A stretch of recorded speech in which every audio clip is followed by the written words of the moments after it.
Tonight, on The Big Story, another week of the Duterte impeachment trial done, marked by tension, political divide, and sometimes moments of levity. Amid efforts to oust her, Vice President Sara Duterte is still lording it over surveys as the top choice for president in 2028.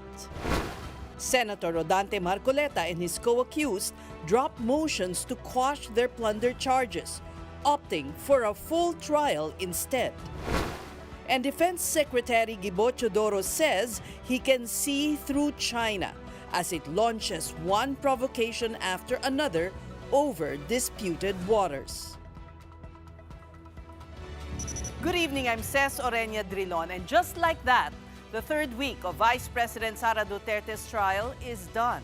It looks like a wrap as well for the prosecution when it comes to the crime of assassination plot, inciting to sedition and grave threats. The last witness for the first article of impeachment to be presented, NBI Director Melvin Matibag. And he says they're closing in on the identity of the hitman VP Sara supposedly hired to kill the president. As that unfolded, there was bickering again at the impeachment court. Here are images from today's trial. Ang sinasabi ko po ay yung dalawang mahal nating witness, si Attorney Jeremy Lotok at si NBI Agent Talilong, na sa mga oras na ito ay may kasong hinaharap na perjury. Pwede po bang iwasan natin na may mga ganito tayong witness? Ang nasasakdal po kasi dito ay ibinoto ng 32 million na tao. Sana po, aming mga mahal na kaibigan sa prosecution, ay isipin nating mabuti bago po tayo magbigay ng mga witness na may perjury na kaso o nagkaroon po kami ng dahilan na gumawa ng amenda na itong perjury ay amendahan. Pwede po ba yun? First of all, we were able to verify already that there are no cases pending against the prosecution witnesses. In addition, Your Honor, and only to respond to the concern of the Honorable Senator Judge Padilla, ang conviction po ay hindi ground for disqualification unless it is final and unless it is punishable by more than 1 year and that the crime constitutes moral turpitude. Bakit pag sa kabila pinapayagan sila 5-10 minutes, bakit pag sa amin, sa majority, kinakat agad ni remind pagdating ng 2 minutes? I think nakakalata na kami. So dapat pag sinabing 2 minutes, 2 minutes. Pag sa amin sa majority, pag 2 minutes, pinipindot nito. 2-3 beses. Totoo yan. Pero pag sa minority, umaabot na ng 5 minutes, 10 minutes. At meron akong record yan. Pinapayagan. Why?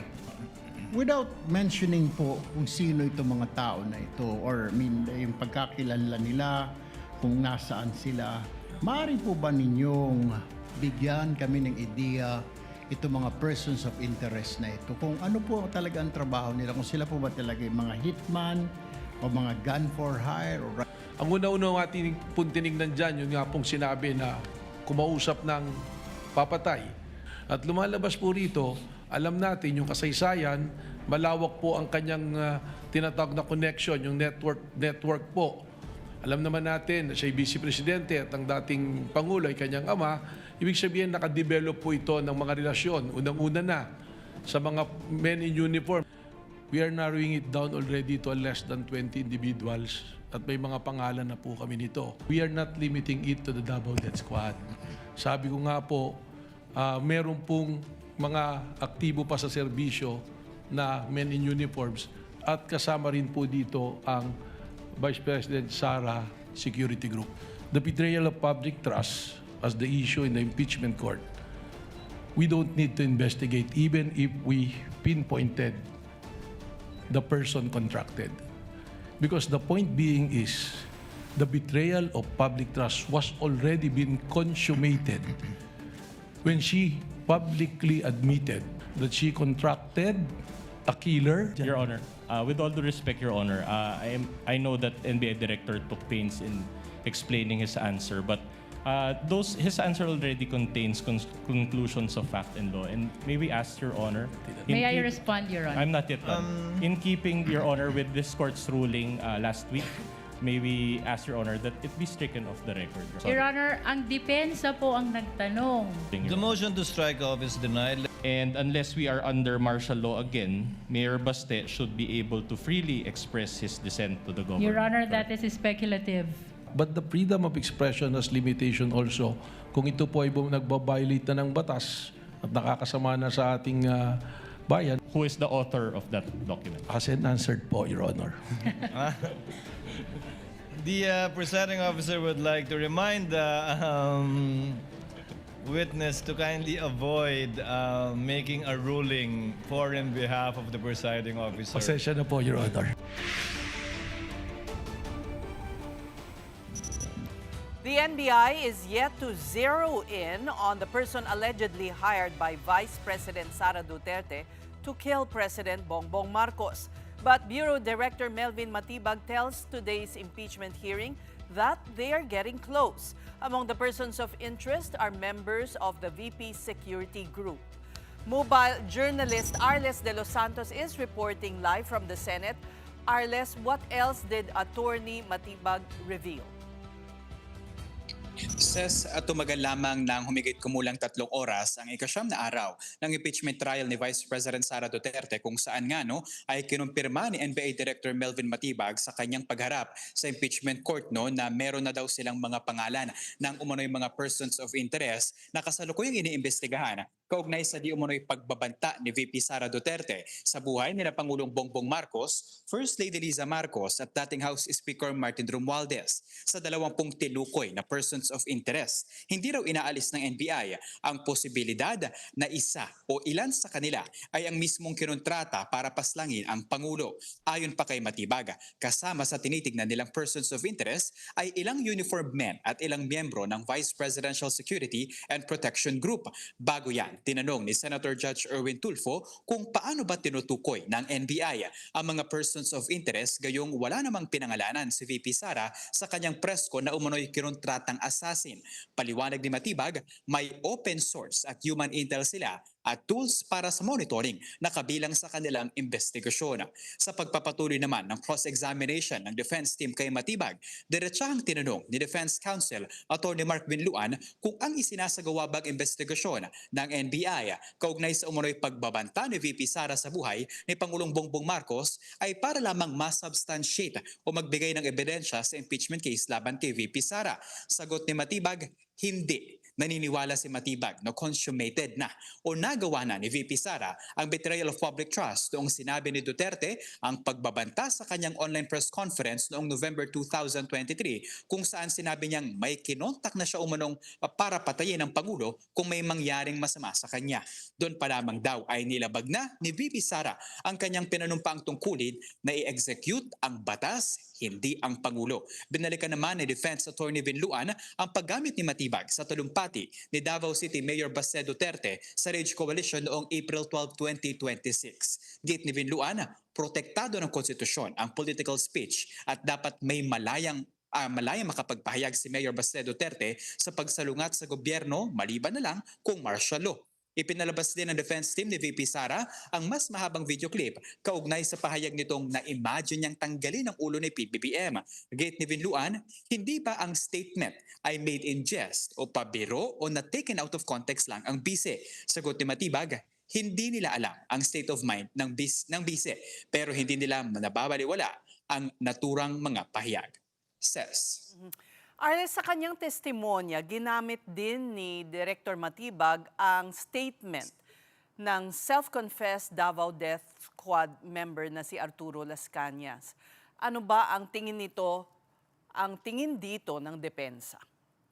Sas kanina nga ay question ng depensa si Matibag kung bakit daw ginamit ang affidavit ng self-proclaimed at DDS na member at killer na si Arturo Las Cañas na basihan para nga patunayan ang umano'y pattern of violence di umano ng bise. Gayong hindi naman siya pinatawag ng NBI para kumpirmahin nga na siya ang nagbigay ng testimonya na ito na at ang laman lamang para daw ma-verify pero ang laman lamang ang nasabing affidavit ay isinumite sa International Criminal Court o ICC. Paliwanag ni Matibag ay hindi nila ipinasapina si Las Cañas dahil hindi nila ito matunton. Pero dumaan daw ang pahayag nito sa verification process nang magtanong pa si Atty. Binluan actually says sumagot na ask and answer po, Your Honor si Matibag na siyang pinaalalahanan naman ni Escudero.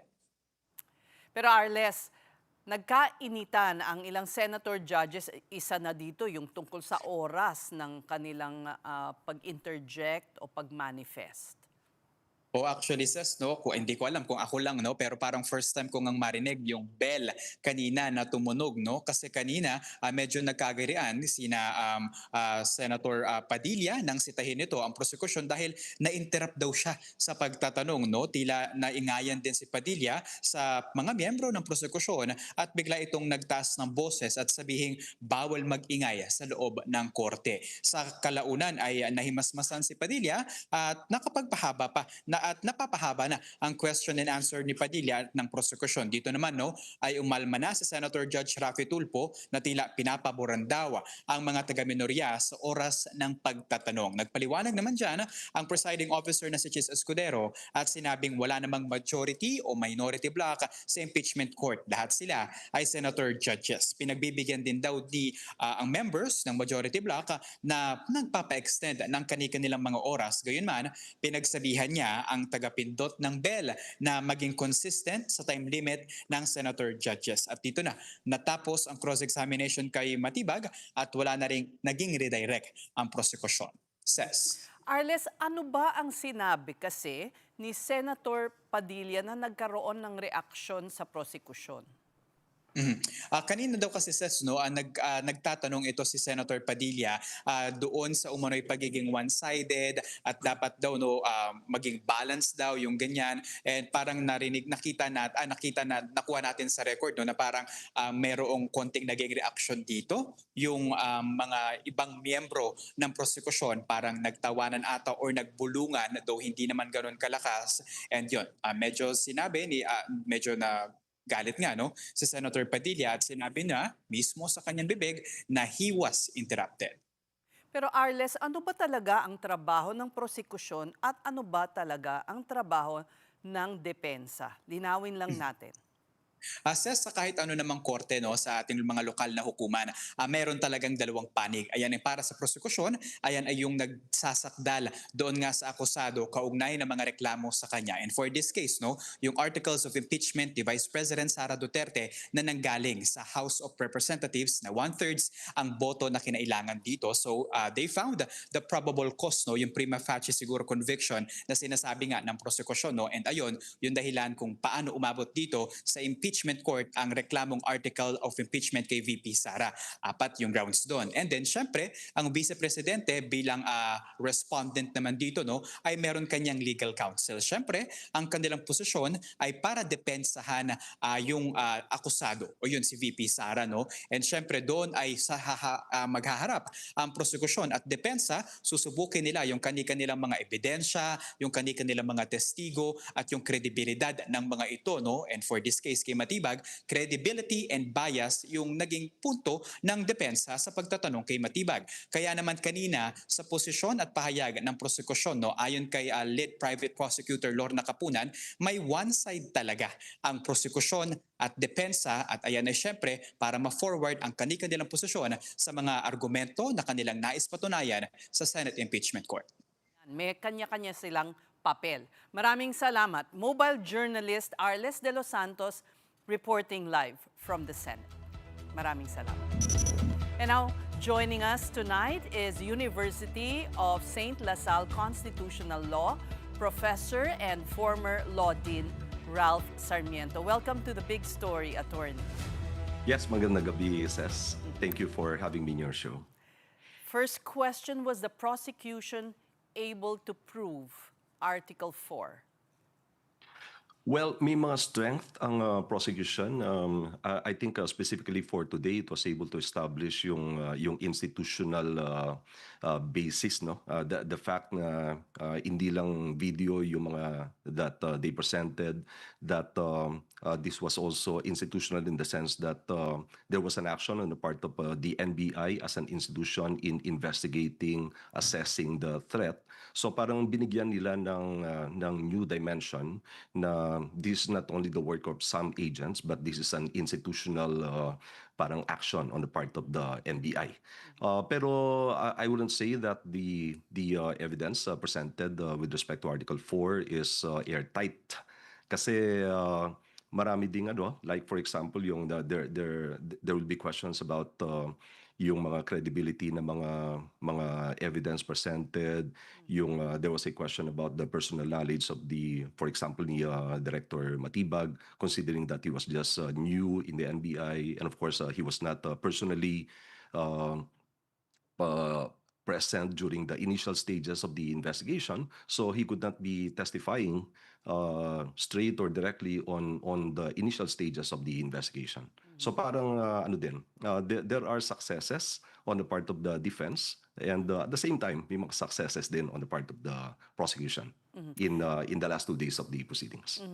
Attorney, much debated about even yesterday and also today was the statement of Las Cañas, which is actually in the ICC and triggered the grant of limited immunity by the ICC to Las Cañas way back in November 2020. Could the prosecution have made more proven or attempted to prove the veracity of that statement, cum affidavit? Well, to put into context, it was very clear that the prosecution explained that they were only presenting the affidavit of Las Cañas as part of the testimony of NBI Director Matibag. So they were not presenting the affidavit on its own merits to establish the contents or the substance of the affidavit itself. So dalawang possibilities po 'yon. If you are presenting the affidavit in that particular context and only as a lead in setting forth a direction in the NBI investigation, then it does not need to be notarized. It does not need to be parang verified or talagang to be presented as an evidence. Now, if it is to be presented as an independent or separate evidence, separate from the testimony of Director Matibag, then it has to be talagang you will have to establish its authenticity, the identity of the person, the affiant who executed the said affidavit must be presented on the stand. Otherwise, if he cannot be subjected to cross-examination, then technically under the law and under the rules of procedure, the affidavit would just be considered just a mere scrap of paper. So it really depends on the purpose of the presentation of the said affidavit. All right, so you think that was the proper avenue of presentation because the contents, which were marked, some of the phrases were quite damning, if true. Well, technically, so either if you would be presenting the contents, then you would have to present the one who personally executed the affidavit, the source, the very source of those statements. Now, if Director Matibag is just presenting the affidavit na sinasabi niya lang, this was our lead in establishing or in analyzing, investigating whether there was a pattern, then it should only be admitted for that particular and only for that particular purpose. So, if you say that there are still some, hindi naman airtight, where could they have improved? Well, I think one of the kasi but of course we must also understand that yung impeachment trial kasi it's not only a judicial proceeding or a constitutional accountability proceeding, it's also a political proceedings. Now you're not only presenting before the judges, you're also presenting before the people, and the Right. people of course are watching yung talagang, di ba? Naiinip na ang tao. Is that one consideration? Yeah, it's one consideration. Now, you're playing on the political theatrics. You're also playing on the evidence. So for example, for example, one of the, supposedly, if this is strictly a criminal proceeding or a trial proceeding in a judicial body like a court, the witness is supposed to testify only on personal knowledge about facts, and he cannot make conclusory statements. He should not be making conclusions of facts or conclusions of law. But in this particular case, so Director Matibag tried to make some conclusions of law, Yes. and then when there was an objection on the part of the defense, the ruling was that they were allowed to remain on the record subject to the evaluation of the senator judges. Now, so that serves a political purpose because it was presented to the people. The people were made aware of those conclusions. But technically, in a court of law, that should not happen. So looking at it from the point of view strictly of judicial proceedings, that would be considered as a weakness in the point of view of law and judicial proceedings. But in the point of view of politics, it may serve the purpose kasi it was already made known to the people and it was not removed on the record. Kasi kahit na strike off mo yun Right. on the Narinig record, na eh. but narinig na eh. It was already presented to the people. So I guess they also had to calculate how much the attention threshold of the public is. Yeah, precisely. Precisely. Sometimes, parang you have to present and then test the waters until, until up to what extent would you be admonished by the judges or specifically by the presiding officer. So if you are not being admonished, then you're making such conclusory statements. You're no longer testifying, but actually arguing the case for the prosecution. So, well, it really depends on how the defense would handle such a situation or such an actuation by the witness. Where did the the defense score and chip at the presentation of the prosecution? I think the cross-examination was tactical. It was subtle. Minsan hindi natin makikita yon, no? Yung impact niya, you would not actually realize it from the social parang yung SOCMED na perspective, no? Parang theatrical perspective. But I think it was tactical. So it proceeded from questioning yung personal knowledge, yung basis, yung mga, like for example, yung affidavit and everything. Kaya lang, I think yung weakness doon was too much reliance, for example, on the one-sidedness na argument. When they were pushing that the NBI was one-sided, I think that does not really serve the defense case very well. Kasi parang ano yun eh, kasi sa law may tinatawag tayo na parang tukok eh. You cannot say na well, ginawa ko to kasi ginawa mo rin to. Parang ganun. So, parang each threat will have to be independently analyzed and independently handled. And I think NBI director was also able to explain naman na there was also parang an attempt to investigate the threat against the on the life of the vice president, except that nasabi niya there was no appearance despite the subpoena. There was no appearance on the part of the person subpoenaed. So the investigation did not actually push through. So it's not like so parang he was saying na this is different yung the case of Vice President Sara Duterte, because in this particular case, the threat was made publicly in a live streamed video. So parang yung parang res ipsa loquitur. Hindi mo nahanapin kung saan nanggaling yung threat because it was already made publicly. And was it correct for the defense to keep playing also the video? Well, it really depends Does it on not what they were trying backfire to on them? achieve. It really depends on what they were trying to achieve, no?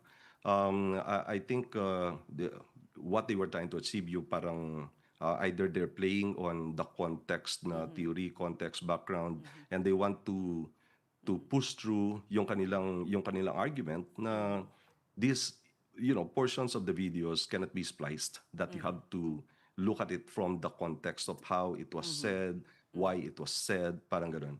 So I think they were, as part of their strategy. Well, it really depends, no, on how you want to handle the case. No, it's part of the strategy and plan of the defense team.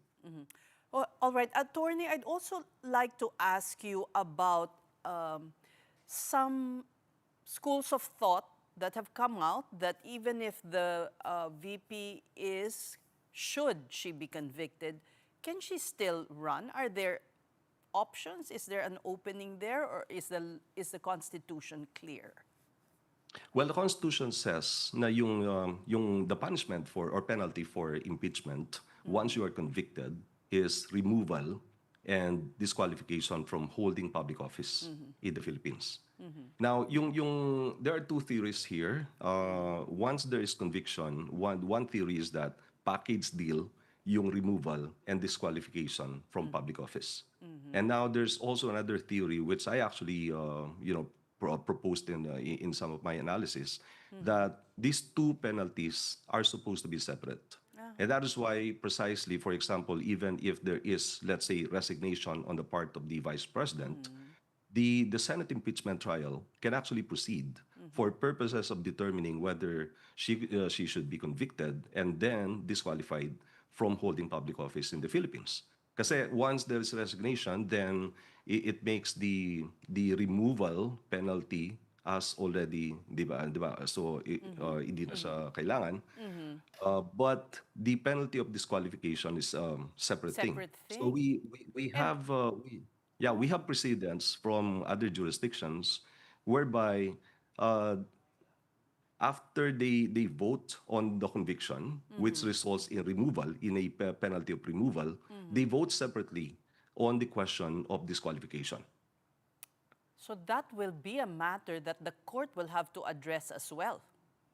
Well, ultimately, but I do believe that the Senate being the sole judge of the trial, I think it has to make a stand and should Right, not the only be impeachment on the court will courts, be no, the diba? one to Yeah, decide on technically. whether to vote on those two separate matters. Yeah, technically. Because I don't think the Supreme Court will have enough basis to say na they have to be packaged deal, na talagang dapat removal and then dapat kasama yung disqualification from holding public office in the Republic of the Philippines.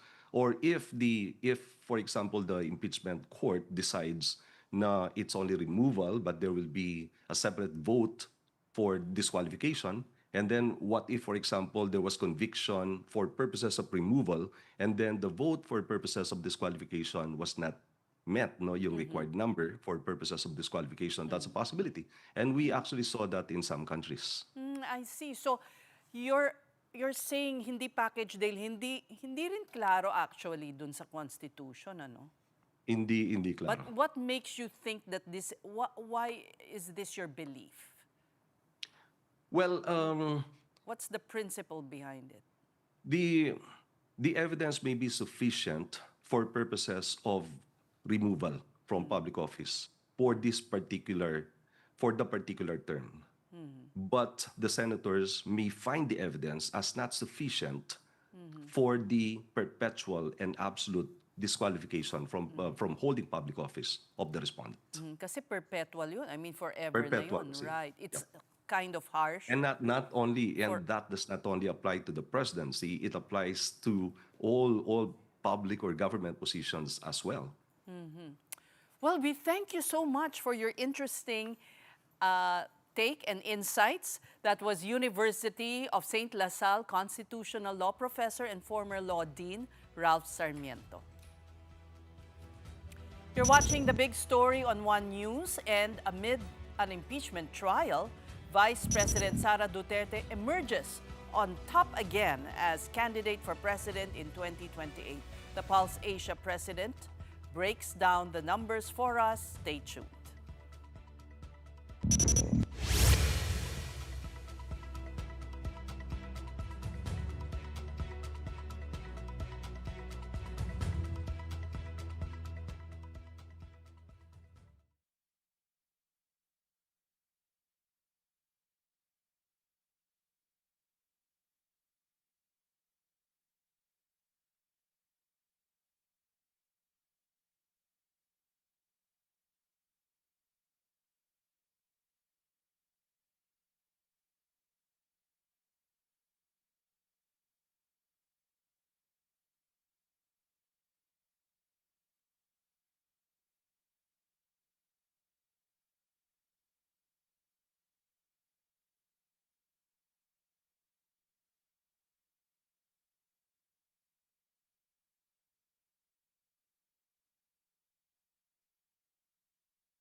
So the Chinese don't do things at random.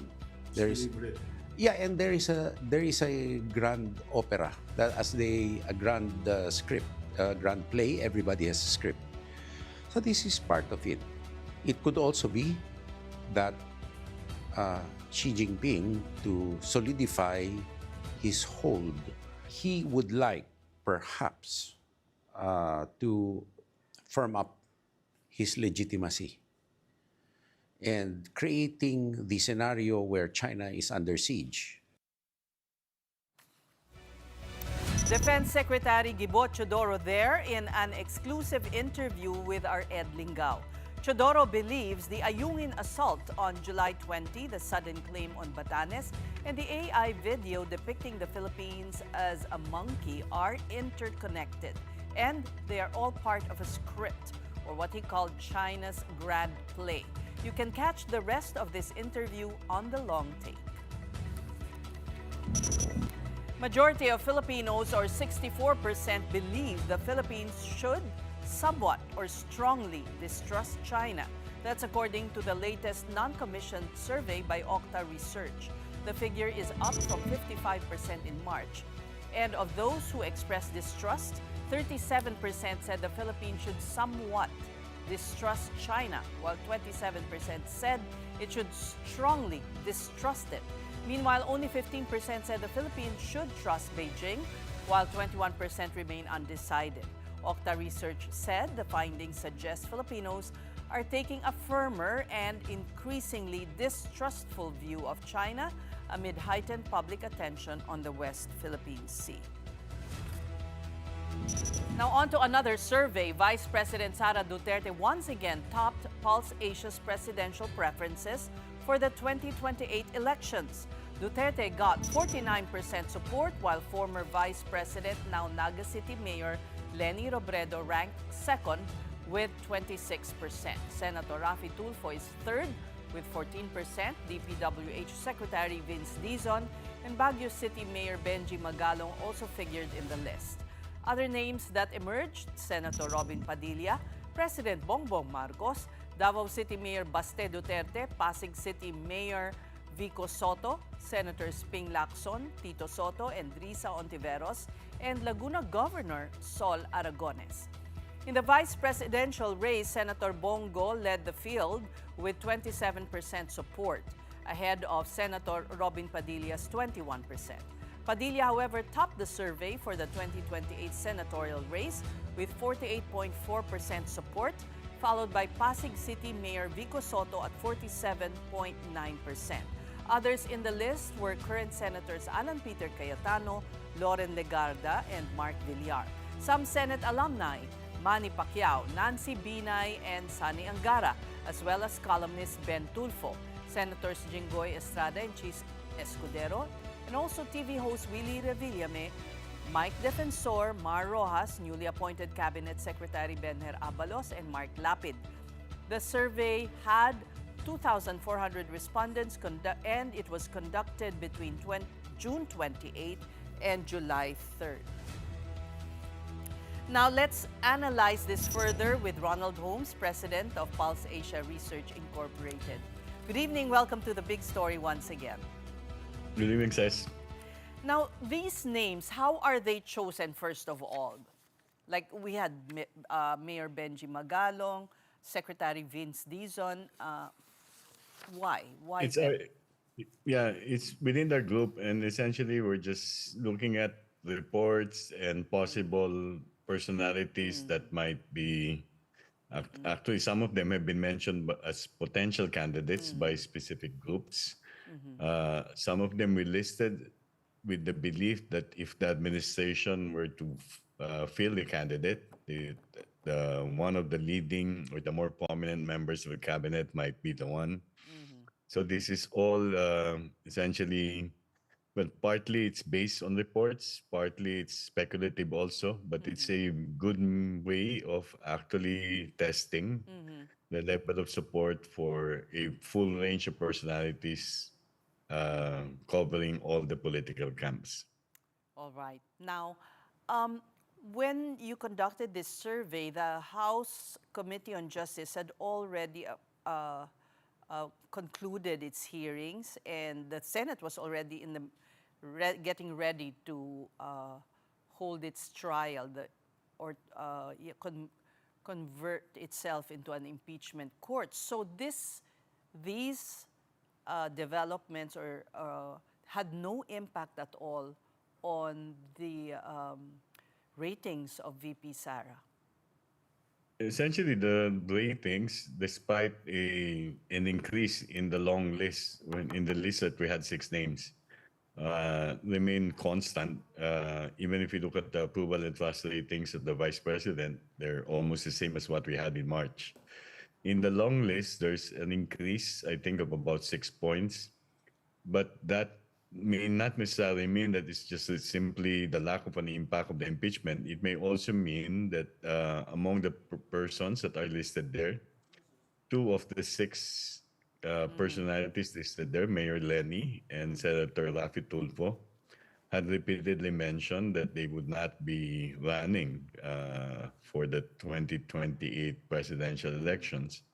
And that might have led towards some of their earlier supporters expressing interest or preference for other individuals, not necessarily those in the list, those that were volunteered and we reported out as unaided. So Ron, parang wala kasi siyang kalaban. Parang ganon. Tama ba yun? Yeah, Interpret it siya that pa lang way? siya pa lang ang deklarado eh. In that sense, I mean, it's similar to what we had in 2008. I think when we had pre-election surveys for the not 2008, 2014, when we had pre-election surveys for the 2016 elections.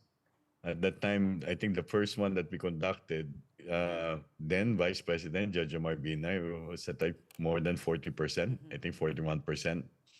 Trailing behind him was Grace Poe, I think at 14%. So the distance was that huge, not that large. That was largely because it was widely perceived, although he not declared then, that he was really going to run for president. So it's almost in the same situation that we have right now. Okay. So, or can we say na parang nothing sticks with the Duterte name?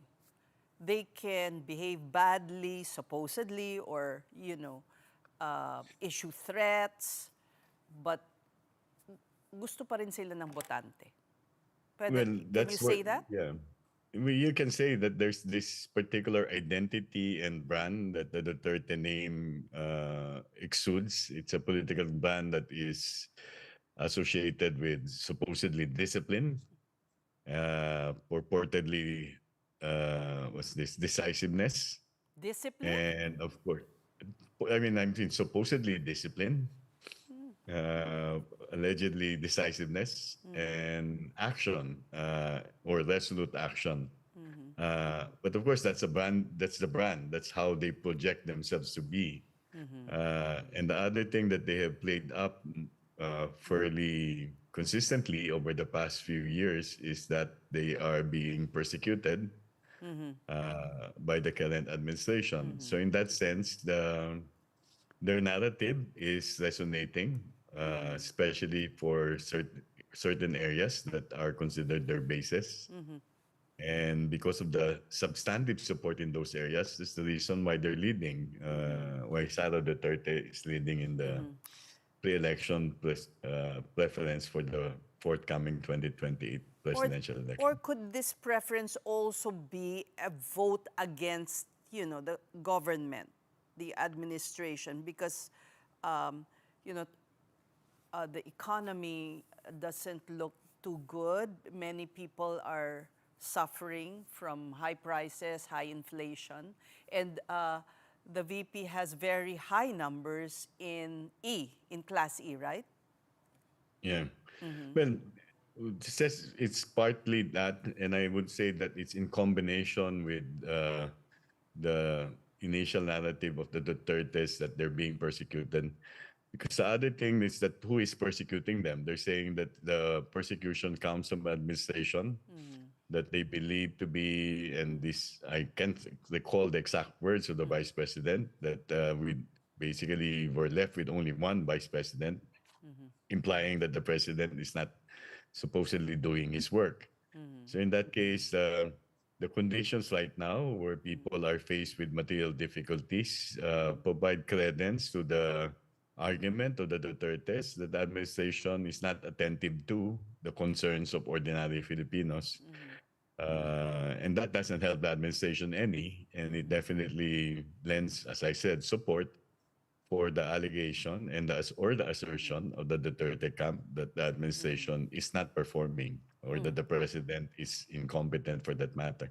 So does that mean that the findings of the impeachment court, should it convict, would be discounted as political persecution? Could that be possible? Well, let's see, because eventually the decision will be resting in the Senate, and you need 2/3 of the members of the Senate. And if they decide to convict the vice president and decide subsequently also to bar her from holding any public office, so that ends her political career essentially. But that doesn't mean the end of the Dutertes, because I'm pretty sure that they have someone that they would put up against to replace the current vice president as potential candidate in the 2028 elections. Now let's go to ex-VP and now Naga City Mayor Lenny Robredo.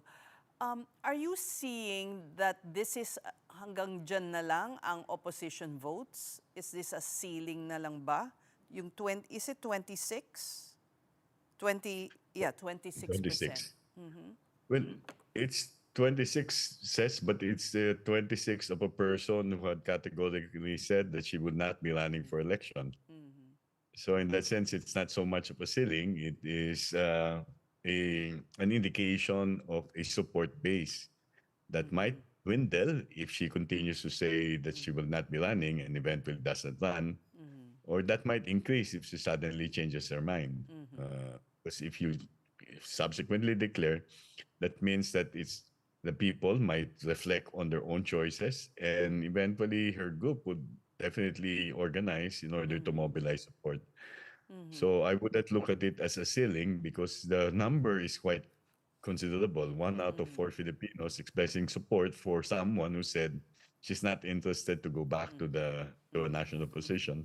So that, on the contrary, that might egg others to continue to press her, even if she has said no.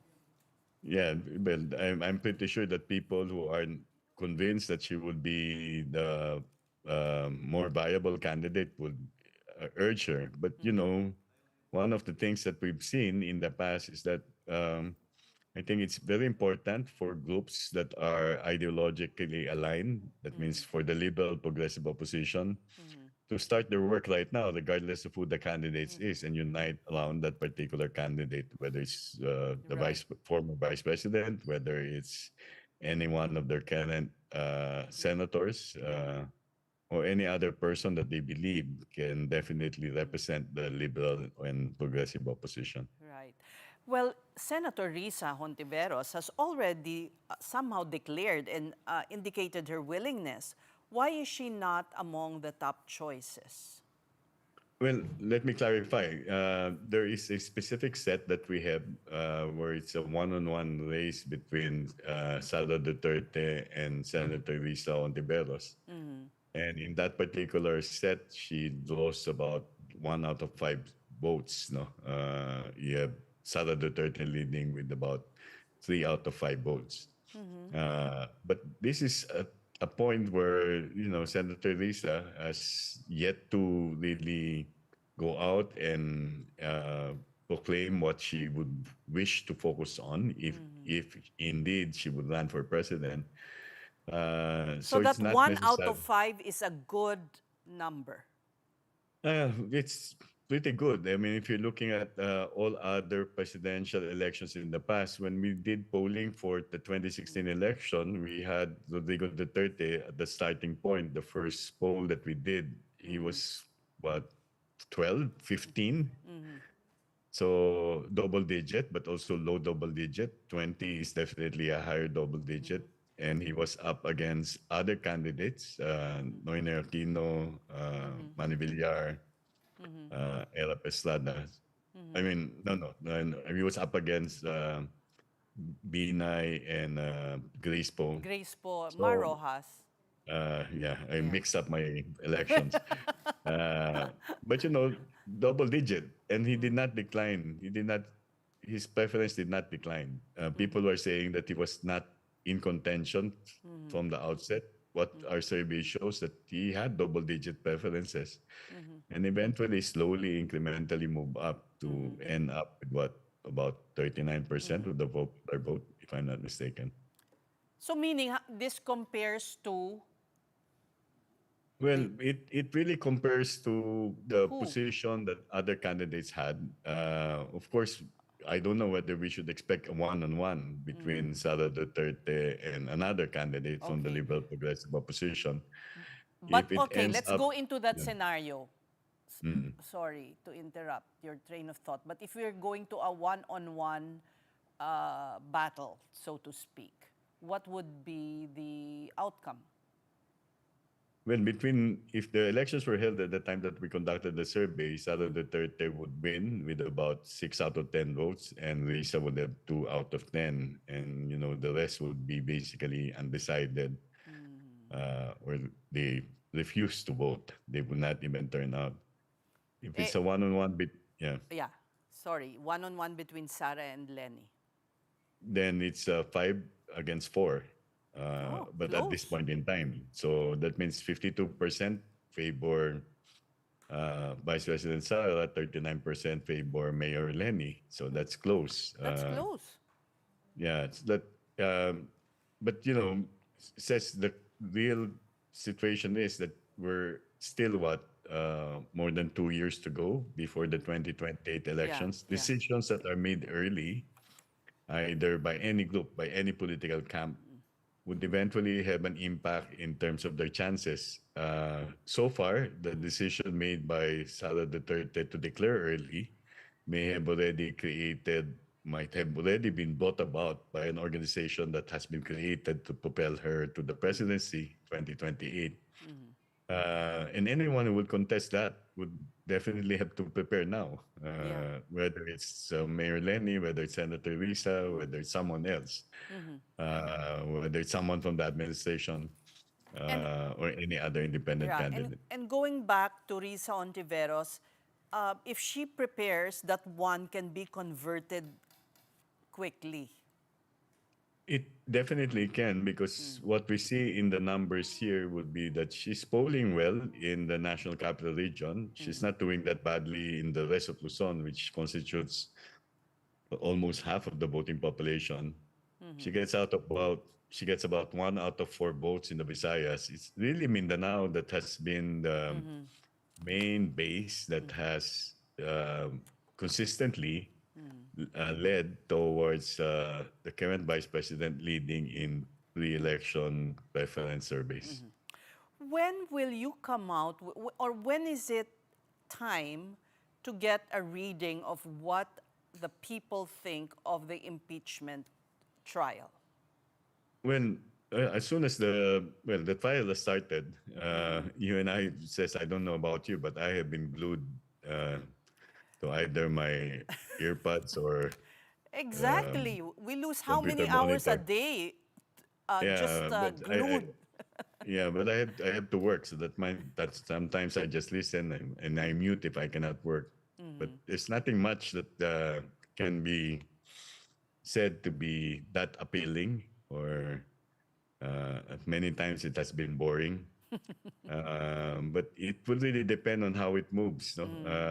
I don't know whether it will be even completed before we conduct the next survey, which would be when? August or September.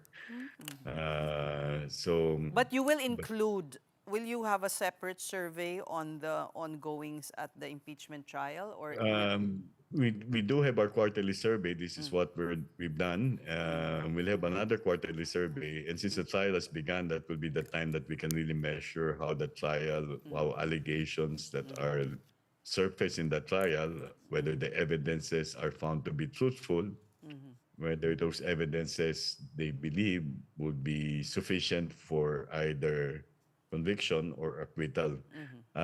The last point, I think, is going to be pretty difficult because, you know, the appreciation of the public of what is presented in the court would definitely be less than that which would be seen by those in the court, the prosecution, defense, and the senators.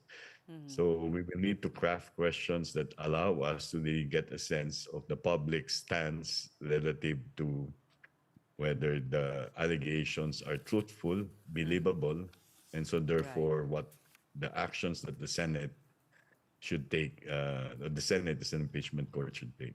Yeah, that would be very interesting. So, August to September, ang tagal pa. But baka parang impeachment trial din yan. Yeah, baka nga matapos sa impeachment trial kasi mukhang bulyo na yung ibang tao doon eh. We thank you for your time. Pulse Asia Research President Ronald Holmes. This is a big story on One News, and coming up, Senator Rodante Marcoleta pled not guilty to charges stemming from his non-declaration of campaign contributions. Stay tuned.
Alam niyo po, napakaganda po ng inyong sagot. Sana hindi one-sided ang ating persecution. Ano? Kasi, alam niyo, pag kayo ang pagpabor sa inyo, alam niyo, bawal po ang ginagawa. Kindly maintain Presiding order officer, within the bawal court. po ang ginagawa nitong nasa harap natin, nagkukomento. Kindly maintain order in the court. The Sergeant at Arms. Hindi po order in the sila court. allowed mag-ingay. Korte po ito.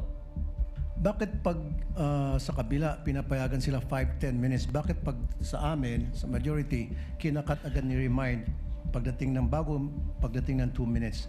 I think nakakalata na kami. Una-una ang ating tinignan dyan, yun nga pong sinabi na kumausap ng papatay. Lumalabas po rito, alam natin yung kasaysayan, malawak po ang kanyang tinatawag na connection, yung network po. Alam naman natin na siya'y Vice Presidente at ang dating Pangulo ay kanyang ama. Ibig sabihin, nakadevelop po ito ng mga relasyon. Unang-una na sa mga men in uniform.